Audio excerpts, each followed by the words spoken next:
Good morning everyone. Myself doctor Bhavin Vasava. Last વિડીયોમાં મેં આપને દાંત પડી જવાના કારણ અને દાંત પાછા ન લગાવવાથી થતી નુકસાનીઓ વિશે સમજાવ્યું છે.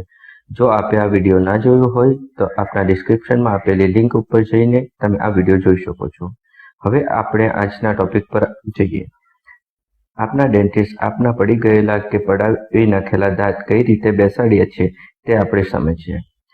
ફર્સ્ટ ઓપ્શન છે ફિક્સ દાંત, સેકન્ડ ઓપ્શન છે રિમૂવેબલ દાંત અને થર્ડ ઓપ્શન છે બેઝલ ઇમ્પ્લાન્ટ કાં તો conventional implant. First fix teeth વિશે આપણે સમજીએ. ફિક્સ ટીથ અથવા ડેન્ટલ બ્રિજ આ એક એવી પ્રક્રિયા છે જેના દ્વારા ડેન્ટિસ્ટ આપના મોંમાં ફિક્સ ટીથ લગાવે છે. ડેન્ટલ બ્રિજ બનાવવા માટે જે દાંત કે દાંત બદલવાના હોય ત્યાં બીજા દાંત હોવા જરૂરી છે. આજુબાજુના દાંતોનો સપોર્ટ લઈને ડેન્ટિસ્ટ ડેન્ટલ બ્રિજ બનાવી શકે છે. બ્રિજ બનાવવા માટે જ્યાં દાંત લગાવવાનો છે તેની આજુબાજુના સારા દાંતને સાયન્ટિફિકલી થોડા પ્રમાણમાં ઘસીને નાના કરવા પડે છે. નવા દાંતની થિકનેસ જેટલી જરૂરી હોય છે એટલા પ્રમાણમાં આ સપોર્ટિવ દાંતને ઘસવા પડે છે. ત્યારબાદ ડેન્ટિસ્ટ આપણા મોઢાનું માપ લે છે અને નવા દાંતનું પ્રોસ્થેસિસ બનાવે છે. દાંત અલગ અલગ મટીરિયલ્સથી બને છે, જેમ કે સિરામિક. પહેલાના જમાનામાં મેટલના દાંત બનાવવામાં આવતા હતા જેને આપણે ચાંદીના દાંત કે સોનાના દાંત તરીકે ઓળખીએ છીએ.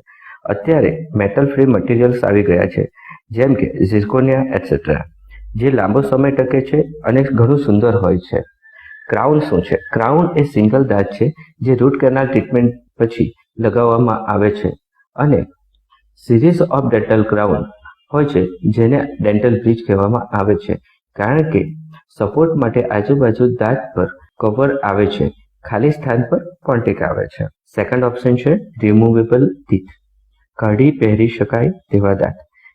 પહેલા રિમૂવેબલ ટીથ વપરાતા હતા જેને રોજ સાંજે કાઢી નાખવા પડતા હતા અને સવારે પાછા પહેરવામાં આવતા હતા.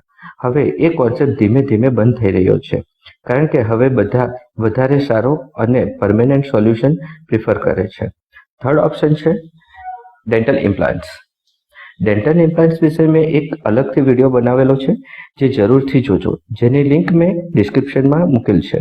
ડેન્ટલ ઇમ્પ્લાન્ટ એ અત્યારે બેસ્ટ ટેકનિક છે. Good day, stay blessed. Myself doctor Bhavin Vasava, the smile centre. Thank you.